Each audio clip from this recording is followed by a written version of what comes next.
Okay, this was a talk given at DGM's Christmas event where we got advertisers like Dan Murphy's, Dick Smith's, Lenovo, with some key affiliates like ShopGo, OzBargain, ICLP, and talked about Christmas planning. The title of this talk is the 12 Christmas Do's and Don'ts. My name's Chris Garner. I'm Head of Performance Strategy at DGM. Firstly, let me talk about pictures. Pictures create emotions. They stimulate the mind. They can make you feel warm, fuzzy feeling. Oh, look at this little baby. They can also make your pulse race and your heart tingle and your blood rush to your brain. They can also trick your mind. Words give context and meaning to pictures. They provide a frame of reference. But it is action, in my opinion, that really makes the world go round. And after all, for action, it is important that we choose our response wisely and proactively. With action, we need planning. Planning is required for proactive action. And we need to plan for contingencies and have fail-safe mechanisms for worst-case scenarios. In fact, we should never fail to plan. It is so important to remember that we never fail to plan, whatever the weather. This is a picture of where I'm from in the UK last time I was there at Christmas. It was minus 18 degrees C. And we had a power cut. All of the fridges, the freezers, all of that stopped working. But we had a plan. We created a fire. We moved the food outside where it was really cold. And the important thing is here is that you have a contingency plan, whatever the weather. Never fail to plan. Look, while we're in the UK, let's talk about affiliate marketing over there. It's a very vibrant market. PwC audit that market. It's said to be worth over £9 billion in sales. That's about 0.5% GDP, with an average return on investment of about 13 to 1. That's really high. In Australia, affiliate marketing is nowhere near as mature. It isn't contributing 0.5% GDP. In the US, recently, Shop.org and Forrester did a survey about which channels were best for acquiring new customers. And affiliate marketing came out third best, just behind organic traffic, and significantly greater than programmatic or behavioral retargeting display, performance display.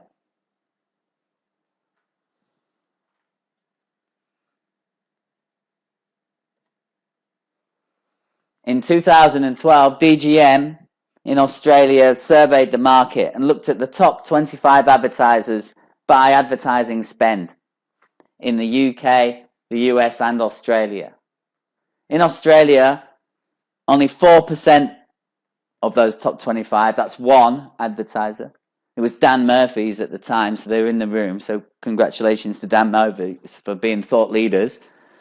And compared to the US and the UK, it was 100% of those top 25 advertisers back in 2012. Now, in 2014, it's increased 800% in Australia to 33% of the top 25 advertisers. Brands like Chemist Warehouse, Coles and Woolworths are now involved. So it's growing rapidly, but it's still nowhere near the behemoth that it is in the UK and the USA, where it's a 20-year-old industry. It's older than even Google. And in Australia as well, when we survey the market annually, we find that affiliate marketing has a really high net promoter score. People are very likely to recommend affiliate marketing to peers and colleagues.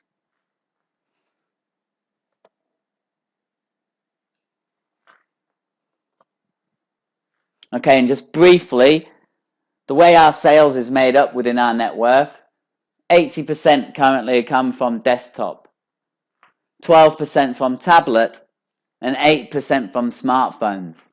And it's changing. We're seeing 70% of traffic come from desktops, and tablet and smartphone clicks on a par with each other at 15% of all of our clicks. Smartphones clicks are growing as screen sizes are increasing. We do this analysis, a thing called same-store sales, when we look at the same advertiser and their performance year on year. Last year in Q4, all of our same-store fashion advertisers grew 91%. That's last year. I'm expecting in 2014 the growth rates to remain the same, if not greater. These trajectories of growth for same-store sales. In travel, same-store sales increased 138%. In food and drink, same-store sales were up 92%. And in retail general, same-store sales are up 183%. That's some staggering results. So look, let's move on and look at some important dates in Q4 2013. We saw some real spikes in certain periods. Let's look at what insight we can draw from that. 50% of sales occur between Monday to Wednesday in Q4. This is a key part of the week. And that differs from the rest of the year, where 50% of the sales occur between Monday and Thursday. And as you can see, awareness and traffic is greater over the weekend than sales performance. So we all know this. We are going to go over some very basic things today. And obviously the point with this is to remember to do the basics right, because it's fundamental to making good plans for Christmas. If we look at Q4 weeks of the year, 50% of Q4 sales occurred between the 11th of November and the 11th of December, around about that period. That is a key volume driving period. But if you look in October, you can see there's far more traffic, far more click activity. So awareness, we need to be on always in October for Christmas. So we look at daily performance. I can clearly see 6 individual spikes that we're going to walk through today. The first one, and I'm doing this, is October the 5th, the Labor Day weekend. So that's just gone by as I'm recording this talk now. The second one, B, October the 31st, Halloween. 1.6% of Q4 revenue was delivered. That's around about $220,000 of sales on that day. On average, it's 1.11%, which is about $130,000. So there's a $90,000 difference on this day than an average day. Point C. Click frenzy period between the 18th, 19th and 20th. These 3 days alone accumulated or contributed 7% of Q4 revenue. It's fundamental whether you're in click frenzy or not. The halo effect is significant. You can definitely be part of the frenzy and make significant revenue during this period. D. It's not really a specific date, but the week of December the 9th is a massive contributing part. And now we move on to letter E, which is Boxing Day. Boxing Day delivers about 1.7% of Q4 revenue. The reason I pull this out is it's vitally important that we're on with new marketing offers, and I'll show you how we're going to do this later. F is December the 31st, New Year's Eve. 2% of Q4 revenue is delivered on this day. Again, I'll show you how we can tap into this. So let's move to the 12 Christmas do's and don'ts. And like I said earlier, these are all basic stuff that we do each year, every year. Christmas is always on the same date every year. We never forget it, but sometimes we miss things. Now, obviously, this is just a reminder because we're all going to do this activity and create these plans and put these in place. It's just so simple, and if we do, we'll see some great results. We don't want to end up looking a Christmas turkey. And interspersed with this 12 Christmas do's and don'ts, I throw out a little picture challenge. There's a theme going on with some of these pictures with the little numbers in the bottom left corner. Ask yourself what that theme is, and at the end there was a prize for anyone who could guess it. Here's another one of those pictures. So the first Christmas do is to schedule and plan communication. Each type of affiliate, as mentioned here, comparison shopping engine, CPC affiliates, search affiliates, email affiliates, cashback affiliates, they all have unique methods of communication, both to their audiences themselves and as affiliates in terms of the information we provide. So let's create campaigns specific to each type of affiliate so that they cut through and they're unique. Point 2, don't forget to speak to your DGM team. After all, communication is key and planning is key. Lean on your account managers. They're experts. They have beautiful relationships with the affiliates on a personal level. Communicate with the team and make sure that the lines of communication are very open.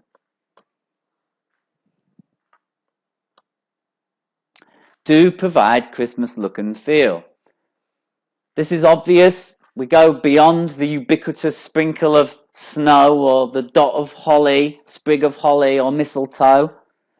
Let's look at all and every size of our creative and rebrand it, reskin it for Christmas. But then also, for New Year's Eve and Boxing Day, have a new set already created for those two periods.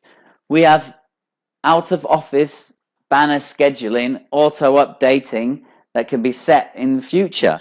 So even when we're out of the office, our campaigns can kick in real time. But we need your help in getting the creative perfect for these key periods so that we can have a succinct message and we can gain momentum when our consumers are in market.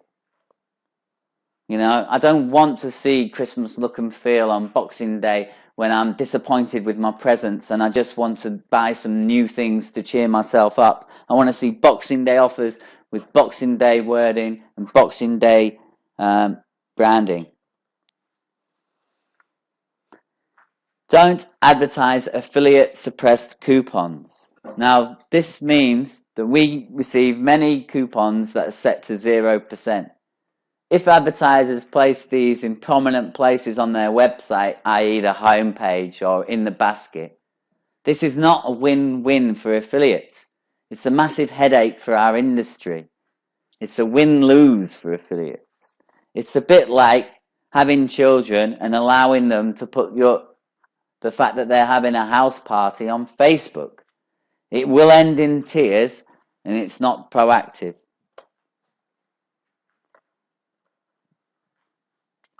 Do devise Christmas affiliate incentives. Now, this is an example from Red Letter Days, which is very similar to Red Balloon Days.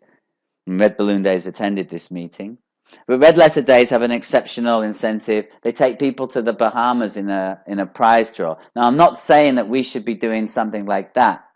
Affiliate incentives involve commission increases or exclusive coupons or product bundles. We work on an individual basis. We could set sales targets too.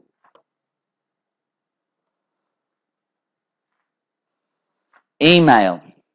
Number 6. Don't forget to test subject lines on email. Now, this might sound obvious, but during Christmas, email is such a vitally important thing, even more so than normal. Now, there's always some great best practice, and e-consultancy provides a lot of it. And we should refresh ourselves with some of it, because do we actually adhere to it? This is a case in point. Subject lines in emails. E-consultancy suggests through testing that 4 to 15 characters had a 15.2% increase in performance than any other character length. That's 4 to 15 characters. Now, the reason being is 40% of emails are opened on mobile phones, where character length is vitally important and messaging is always cut off. Little things like this simplify that are best practice that we can utilize. When we're communicating with affiliates, we need to make sure we include dynamic affiliate links, and we make sure it's targeted, and we make sure it's succinct and not a bombardment. Vitally important, getting email right.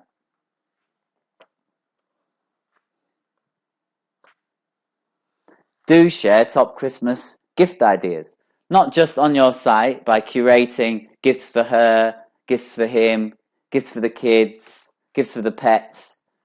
Share those lists of top Christmas sellers on a weekly basis with your account manager to distribute. Share them with what's on offer for the next week, top 10 best sellers. Provide them with dynamic, creative, and links. Help them understand what's selling in real time. Affiliates don't really have time to investigate what it is they're actually selling. We need to be able to help them and guide them.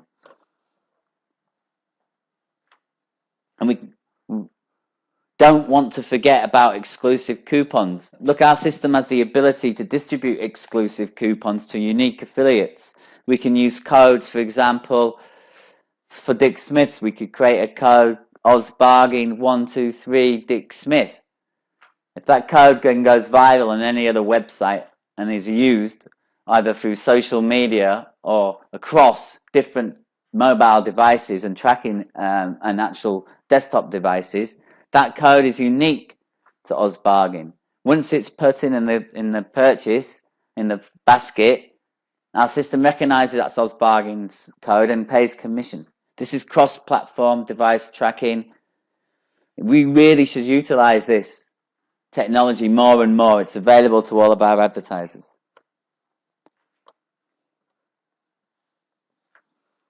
Do free shipping. It's obvious. If you can do free shipping, you're going to generate lots of revenue and sales. I'm not 100% sure on what you're making margin, but conversion rate generally doubles. It is clearly one of the biggest barriers to conversion. You can use exclusive coupons to give out free shipping. You can use it for a specific period of time. You can involve free gift wrapping as well. It's highly important. Makes it very seamless and time-free for the time-poor consumer. Don't have site downtime. Number 10. It sounds very obvious, and we can remember last year when Maya's site went down for over a week. It's not a good look. However, having said that, and have worked with Catch of the Day, they consider it a great success when their site goes down because the demand for their offers is so high. I think it's something like 1 million hits in an hour, something even greater perhaps. Now they consider it a success, but make sure you have a contingency plan.